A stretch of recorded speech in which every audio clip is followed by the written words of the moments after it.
Hi everyone! In this video we are going to explain sections 3.4 and section 3.5, the DC motor. In the study of rotating electrical machines, we have to combine the mechanical and electrical approaches because we have components which are rotating. So here we have some useful definitions.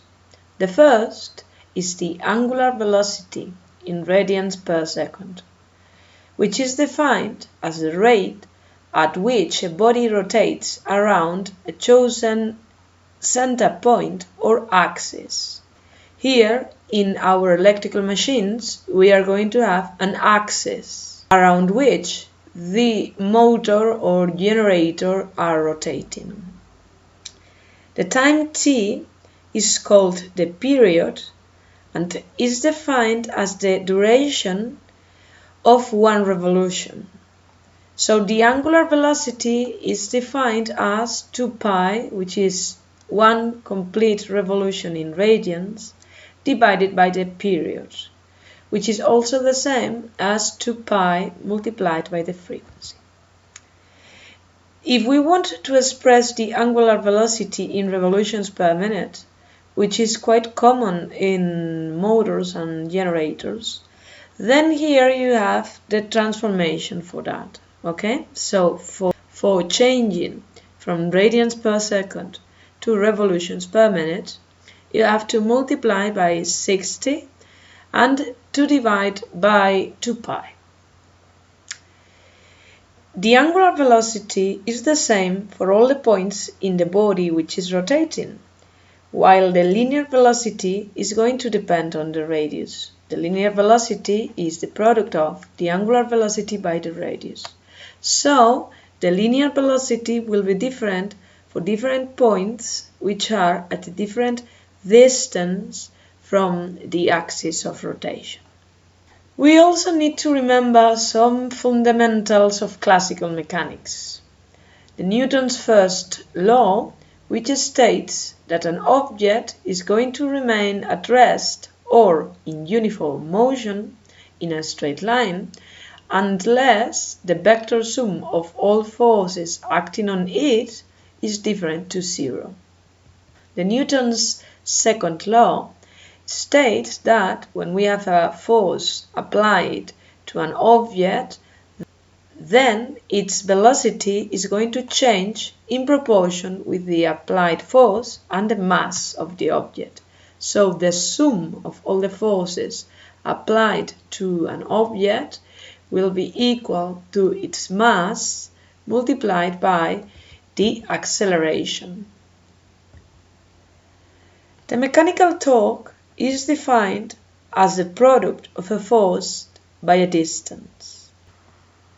So here we have the mechanical torque in newtons per meter, the force in newtons, and the distance between the applied force and the axis of rotation that we are considering. The moment of inertia is also important because it is related to the torque in a motor, for example. So we can do several definitions for the moment of inertia. The units of the moment of inertia are kilograms multiplied by meters to the square. So if we have an object whose mass is m, then we can calculate different moments of inertia. For example, the polar moment of inertia is the moment of inertia with respect to the origin of coordinates here, okay? So then, the polar moment of inertia will be the mass multiplied by the distance between this mass and the origin, which is x to the square, y to the square, plus z to the square here, and all of that to the square, okay? So that is the polar moment of inertia. The axial moment of inertia considers an axis. So here, for example, if we consider the axial moment of inertia with respect to the x-axis, then we need to multiply the mass of the object by this distance here, which is y to the square z to the square. If we consider the moment of inertia, for example, with respect to axis y, there it would be the mass of the object multiplied by x to the square plus z to the square and to the square 10, okay?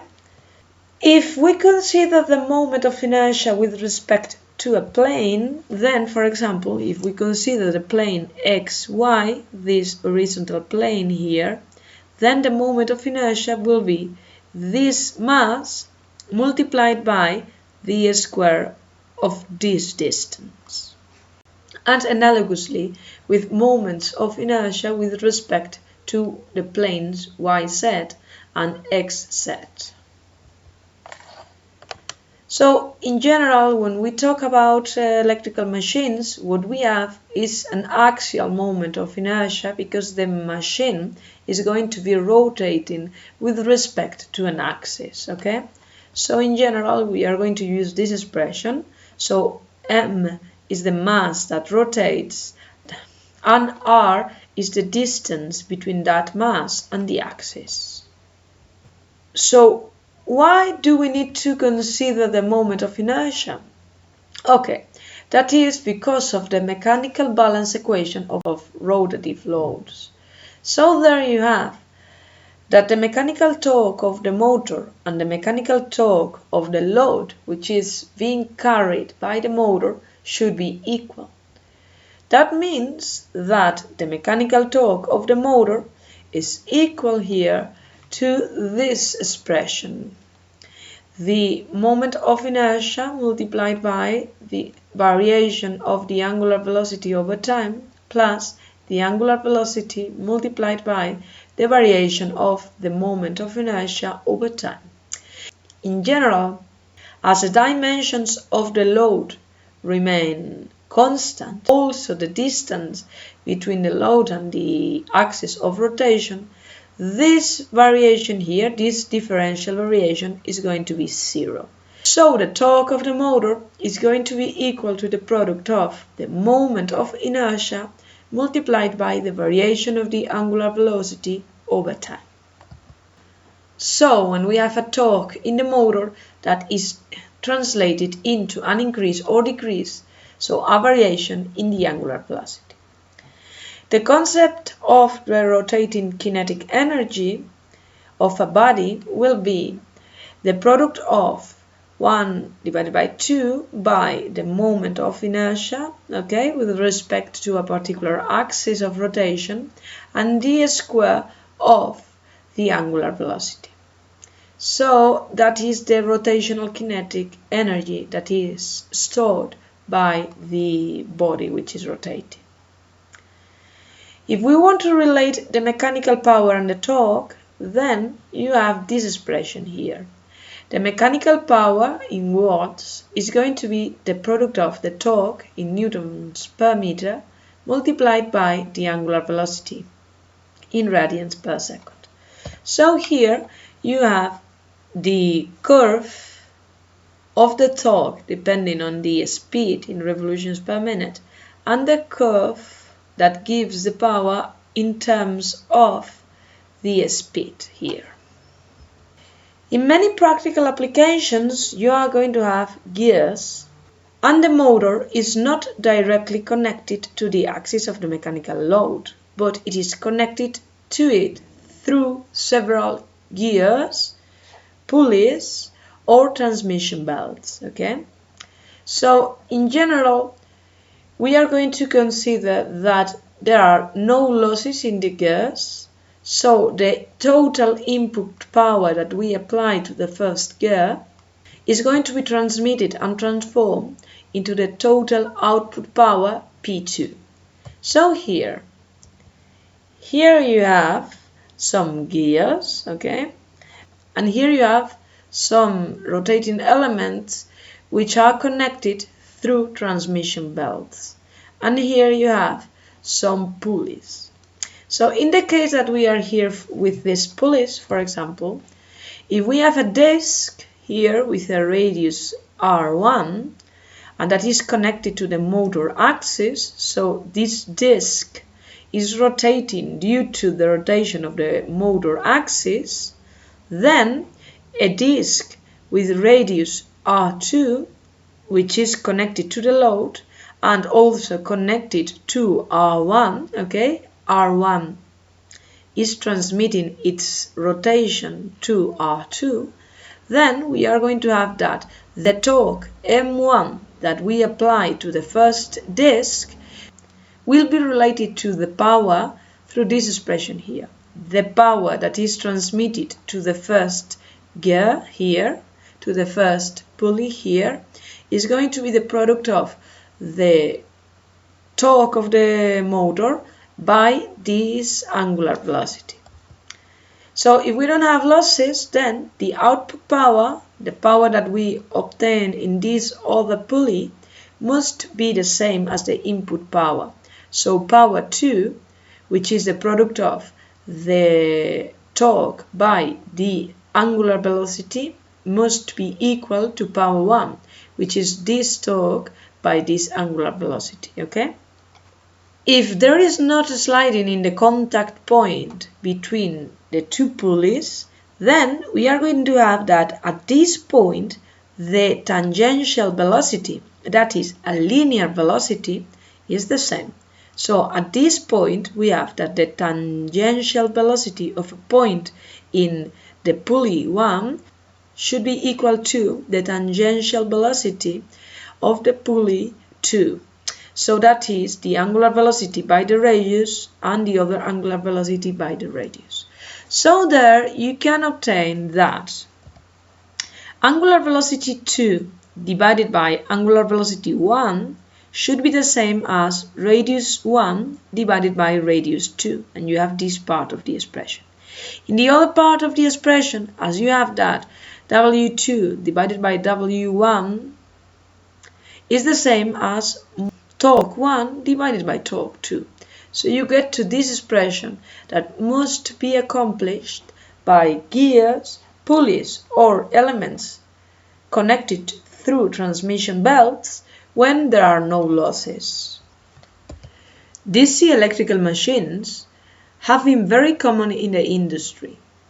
Although DC generators are not that common these days, because their relation power-volume is worse than other electrical machines and they need more maintenance, DC motors are very appropriate when we need applications in which a precise regulation of velocity is required.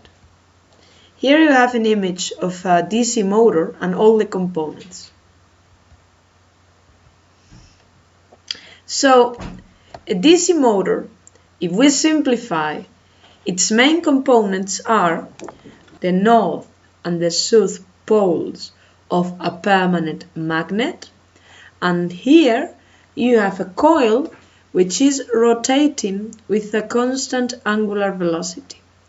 Between the north and the south poles of the magnet, we are going to have a magnetic induction B, and then, if the coil is rotating, we are going to have a magnetic flux in that coil. Due to the magnetic flux, a voltage will appear between points C and D. The expression for the voltage between points C and D that is going to depend on time is minus the differential of the magnetic flux over time. If the magnetic flux depends on the cosine of the angular velocity and the time, then this expression is going to give a sinusoidal wave that depends on the sine of the angular velocity and time.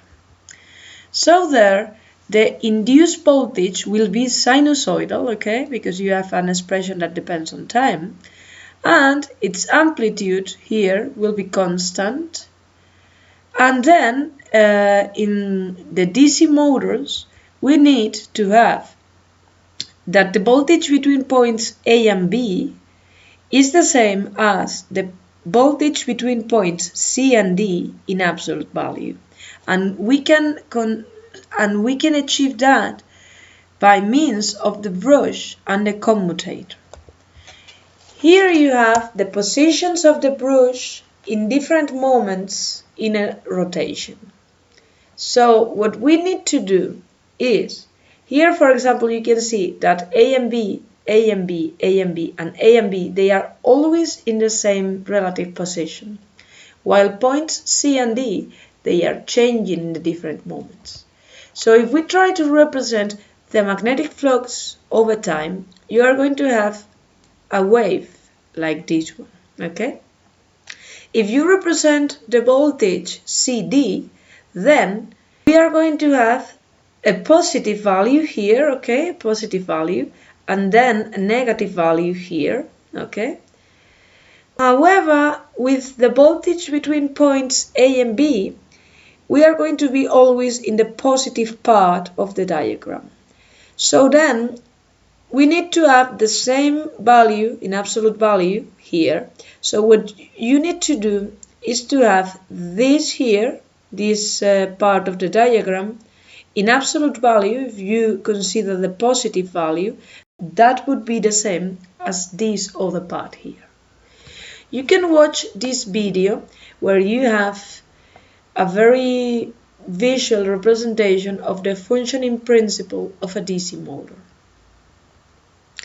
So here you have the equivalent circuit for a DC motor, and you can distinguish among the movable parts where you have the voltage in the inductor, the current that flows in the inductor and the resistance in the inductor, and the static part, which is the induced circuit. There you have the resistance of the induced circuit, the current that flows through the induced circuit, and the voltage. And here you have the electromotive force, that is going to be a voltage that is going to depend on the angular velocity. So if you apply the Ohm's law to the inductor, then you will have that the voltage in the inductor is the product of the resistance in the inductor by the current. If you apply the Ohm's law here in this part, in the induced circuit, so you have the voltage due to the current that is flowing through this resistance, plus the electromotive force, which is another voltage. And that must be equal to the difference in potential between these 2 points. The electromotive force is going to depend on the angular velocity and also on the current in the inductor.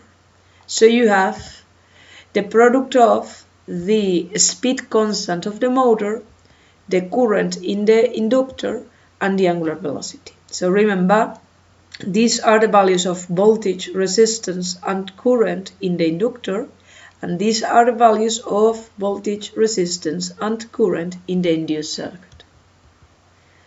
So the power demanded by a motor is going to be the sum of the active power demanded by the inductor, which can be expressed as the product of voltage by current or resistance by current to the square, if we introduce here the Ohm's law, and the active power demanded by the induced circuit, which would be this voltage multiplied by this current, and introduce the expression of the voltage in the induced circuit, you will have this.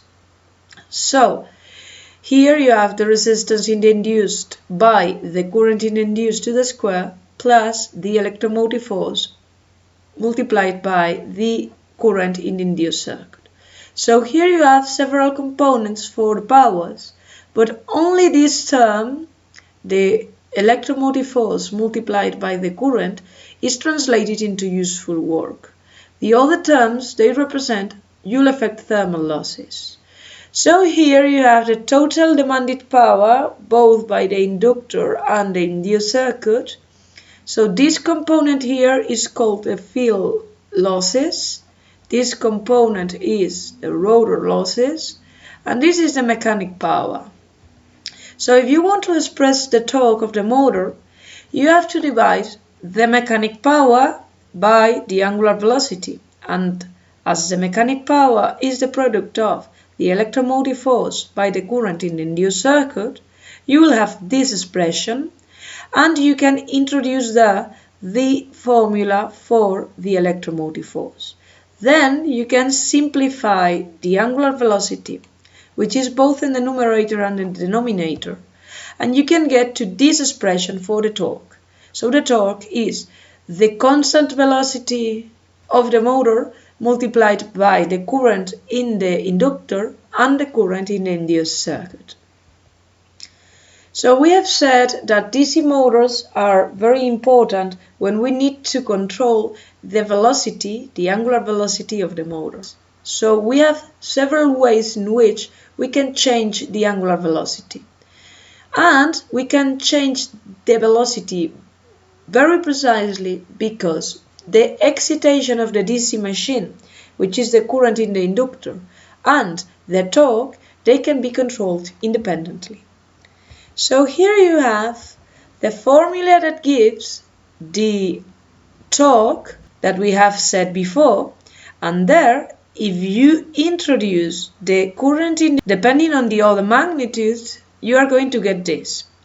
So this first term, which is constant, is the intercept in the vertical axis here.